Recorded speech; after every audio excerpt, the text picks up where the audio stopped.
Hey, I'm Peter Franson from christiangeekcentral.com and Spirit Blade Productions. Welcome to Essential Issues Weekly, where I talk about DC Comics 1 week after their release on the Ultra tier of the DC Universe Infinite subscription service. In each installment, I pick an assortment of comics to talk about, of course, as a DC fan, and also explore what, if anything, they have to say about the essential issues of real life. Now, warning, full spoilers for everything I talk about. Be aware, first and only spoiler warning right now.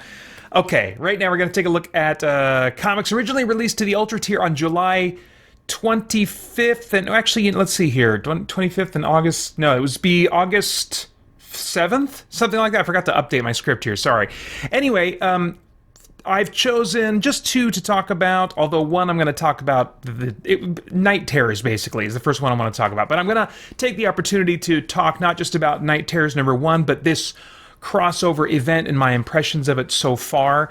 I think there's two different main types, I think, of crossover events. Maybe you guys can think of another one.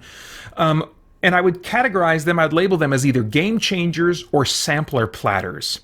I think the game changers would be like Identity Crisis, where it has a bunch of different characters from across the DC universe all in a single story, but the real main event is focused on this main series. It's 7 issues or 6 or whatever it is, and it's called whatever the name of the crossover is. Maybe it'll have some tie-ins, sometimes they'll have tie-ins, but really the meat of it is going on in this main mini-series, and it also does something that really changes the status quo of the DC universe, either in a massive way or at least in a smaller but still significant way. And then the other type is like a sampler platter. I guess I would put way back in the day Armageddon 2000, or gosh, what would be some others? These are harder to remember because they aren't status quo changers near as much. Maybe they have some stuff that has some ripple effects. Maybe they'll be called back to at some point, but they're still not like a truly earth-shattering, like a continuity reset or a big reveal that changes the way we think about the DC universe as a whole. These are more about like, let's have an event that isn't necessarily going to hugely change the status quo, but is going to do something kind of interesting that'll have an effect, at least for some time, on the broader DC universe, but also give us opportunity to create a bunch of one-shots or tie-ins. Sometimes they'll use annuals and stuff for this kind of crossover, it seems like a way of encouraging readers to branch out, to check out these one-shot stories about heroes that they normally don't follow. And I feel like Night Terrors definitely falls into the sampler platter category, which I find much less interesting. I might still take advantage of a one-shot now and then, to take the bait and try out a hero that I haven't kept in touch with as much.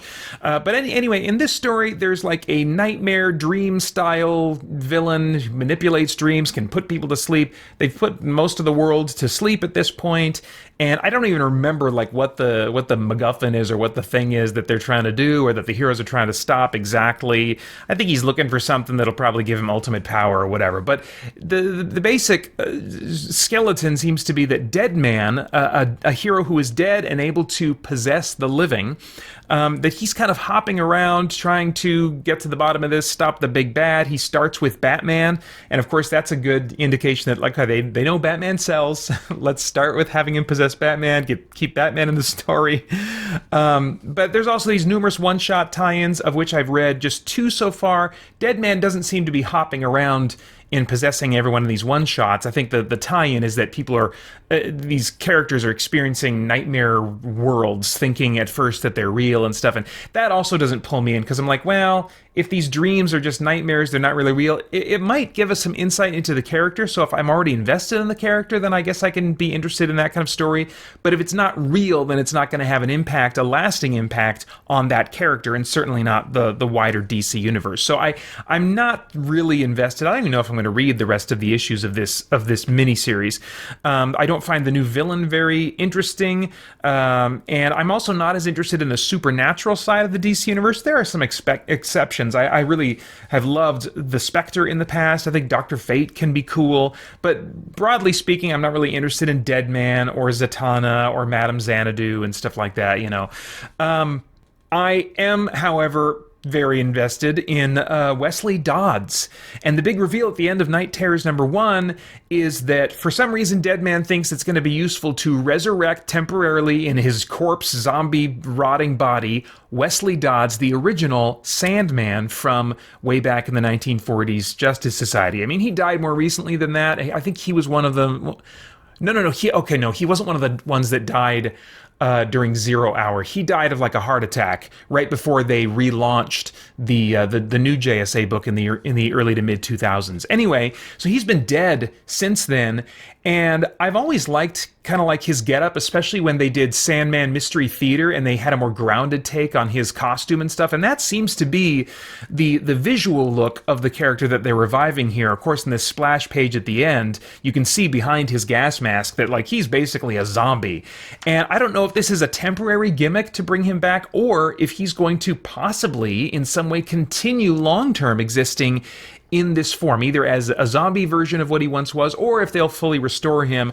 I think I'd kind of be open for either one. I really like his look. I really like legacy characters, old school characters, and writers finding ways to keep them fresh and interesting and relevant. And so, and I'm also a big fan of the JSA, beginning especially with Jeff Johns' run back in the mid 2000s. And so I'm very invested in seeing at least what happens with Wesley Dodds. So I'll probably at least skim the remaining issues of the main series of Night Terrors.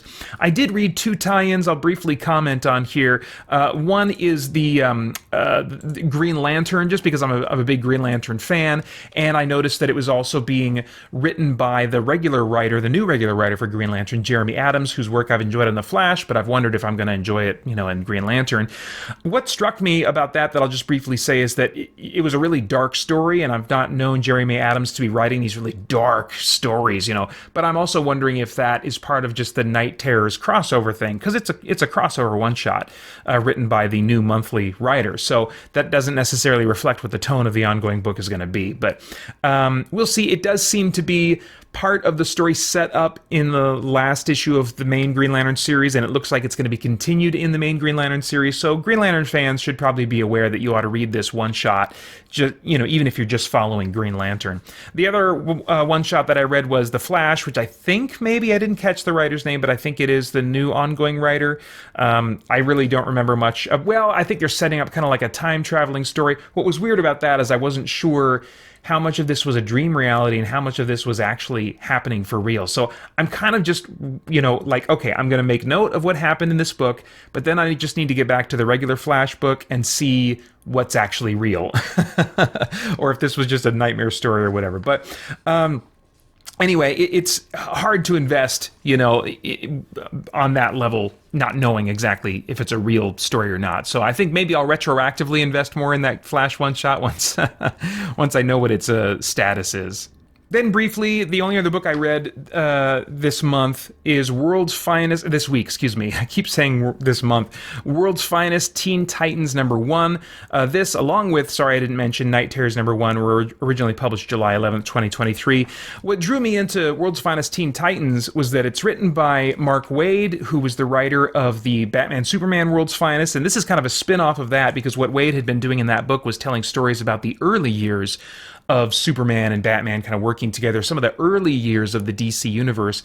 And so very much in keeping with that, this is kind of functions as a year one for Teen Titans, and but it's been updated. So the costumes still are reminiscent very much of the classic designs, and so in that sense they're still dated. But for example, Robin doesn't have bare legs and little booties. I guess in the cover he has the little booties, but they give him some pants, and they give him gloves that are a little bit more modern looking, and just seams and buckles here and there in the various characters' costumes to just modernize them a bit. And I think it's a respectful update of their look, and I mean probably more so though than those modernizations are the setting modernizations. This is proposing that this was just maybe 5 to 10 years ago that this version of the Teen Titans existed, and I take that from the fact that Speedy, who eventually becomes Arsenal, but Speedy is the sidekick during this time period of Green Arrow, he is obsessed with promoting the Teen Titans as a new team via social media. And so he's got a smartphone that he's using all the time and a drone that he has hover around them and take video and live stream it at the same time to anybody that might be watching, with a number that people can text in order to get help from the Teen Titans if they need it. So that's like multiple layers of really, really modern tech and modern trends and stuff. And so they really seem to be setting the Teen Titans really just being a few years ago. And I'm totally okay with that. As far as continuity goes in the DC universe, in recent years, I've settled into a view of DC Comics as not as being like a telling of legends of these heroes that may or may not be entirely accurate, and so or sometimes other parts will fill in the parts that other stories of that time period or of that same event didn't mention, stuff like that. So I'm pretty okay with these kinds of updates, and as all just kind of representing some quote unquote truth of what the DC universe really is that isn't completely being represented accurately in any one of them necessarily. But anyway, so I love the character dynamics also happening between these characters. You've got Garth, Aqualad, and Donna Troy, Wonder Girl, in a kind of romantic relationship, but it might be, I think they called it a situational ship or something like that. So I'm interested to see how they're going to flesh that out. Is it mostly a quote-unquote romance based on them just working together and kind of feeling some of those vibes, or how serious is it going to become? And other characters, you're just seeing their personalities and how they differ and how they kind of butt heads or rub each other the wrong way as a result. And I always really, really appreciate that. It's feeling very character driven. Also, their mentors are playing a significant role. They'll cut away to scenes where each member of the Teen Titans is talking to their mentors about this experience. And their mentors, like Wonder Woman or Batman, will have different things to say, advice to offer, given what they know about the mentors that these, that their teammates are being mentored by. Like Batman, of course, has not really positive things to say necessarily about the other Teen Titans, because he's like, listen, I'm friends with these guys, I'm partners with these guys, but I don't know if they've trained their mentors as well as I've trained you, Dick. So you cannot you cannot trust them. You can't just be friends. You've got to really focus on what you're doing, and you can't give them your secret identity. And whereas other mentors are giving different advice based on their personalities, and so there's just lots of great character stuff that's subtle and brief. And just kind of touched on, but it really is throughout, and I really appreciate that. I would say that World's Finest Teen Titans is probably not a book for new DC readers in one sense, but I don't know. Could it be an introduction to these characters back in the day? Maybe. I just wonder if the costumes, even though they've been modernized a bit, would be kind of turn-offs and weird or something like that. I don't know. I'd be interested to hear from someone who's new to DC Comics who is reading this. But I think, though, that if you are a longtime reader, or if through some other mediums you have familiarity with the grown-up or more adult versions of these characters, I think this is even more so written for you and I, because we're getting to see this fresh revision of the history of these characters that we have primarily known as established adult characters. I mean, Wally West is Kid Flash, for Pete's sake. So anyway, no thematic standout moments yet, but I think that with character-driven stories, those are more likely to show up, and so I'll definitely, be sitting up straight and attentive for those kinds of things. And either way, I am totally in on World's Finest Teen Titans. And I think those are all of my thoughts on comic books for now. As always, I'd love to get your thoughts in the comments below. Remember to check out christiangeekcentral.com, for tons more content. Thanks for watching. Bye-bye. For more chat about geek entertainment, answers to your questions, and news from the wider world of Christian geekery, get the Christian Geek Central podcast today on iTunes and other podcast services.